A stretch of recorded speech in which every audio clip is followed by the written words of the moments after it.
Malgré les préjugés, Pamela Anderson est une vraie battante dont le parcours force le respect.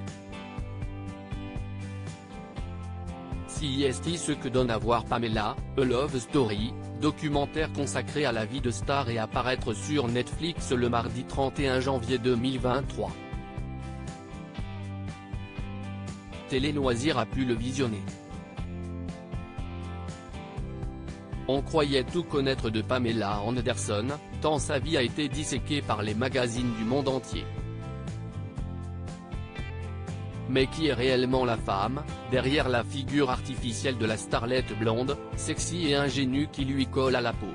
Après avoir incarné quelques décennies durant la plus emblématique des Beach Girls californiennes, l'actrice s'offre un droit de réponse dans une production Netflix à paraître le mardi 31 janvier 2023.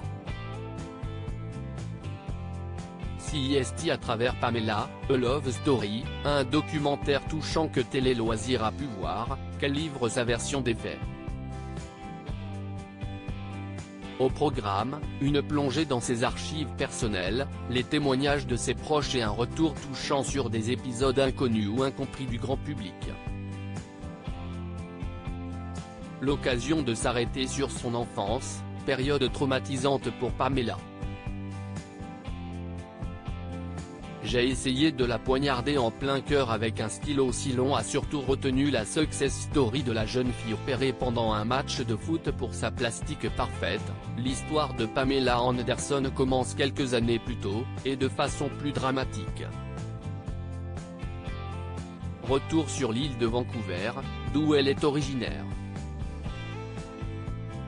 Elle grandit dans une famille dysfonctionnelle, entourée de parents de conditions modestes, et de son petit frère. Après avoir vu ses parents se déchirer, la petite Pamela est victime d'une autre forme de violence. Il m'est arrivé quelque chose d'horrible.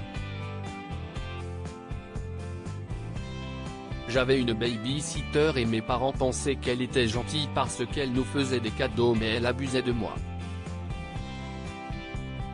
Pendant quelques années, la fillette endure sans rien dire. Mais, redoutant que la nounoune saine prenne à son frère, elle décide de se venger. J'ai essayé de la poignarder en plein cœur avec un stylo et je lui ai dit que je voulais qu'elle meure. Le lendemain, la babysitter se tue dans un accident de voiture, ce qui bouleverse Pamela. J'étais persuadé que c'était arrivé parce que j'avais souhaité sa mort. J'apportais ce poids pendant toute mon enfance. Seulement, le calvaire de la future vedette d'Alerte à Malibu ne s'arrête pas là. Un traumatisme traversé dans le silence. Ce premier traumatisme laisse place à un autre, qui frappera Pamela Anderson à l'adolescence. Dans son journal intime, elle raconte avoir suivi une copine qui craquait pour un garçon bien plus vieux. Dans l'appartement d'un ami, cette dernière s'absentait avec lui tandis que Pamela reste à jouer au backgammon avec un autre garçon, lui aussi plus âgé. On a joué un moment puis il a dit qu'un massage me ferait du bien. Il avait 25 ans, j'en avais 12. Il m'a violée, écrit-elle. Accablée par la culpabilité, l'adolescente ne dit rien.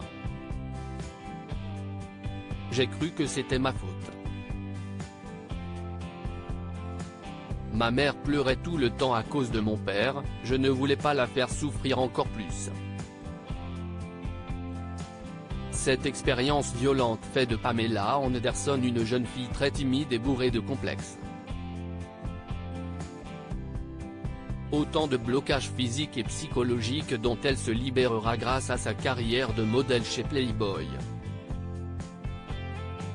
À lire aussi C'est pour ça que je suis un peu folle, le jour où la mère de Pamela Anderson, enceinte d'elle, a traversé le pare-brise à cause de son père.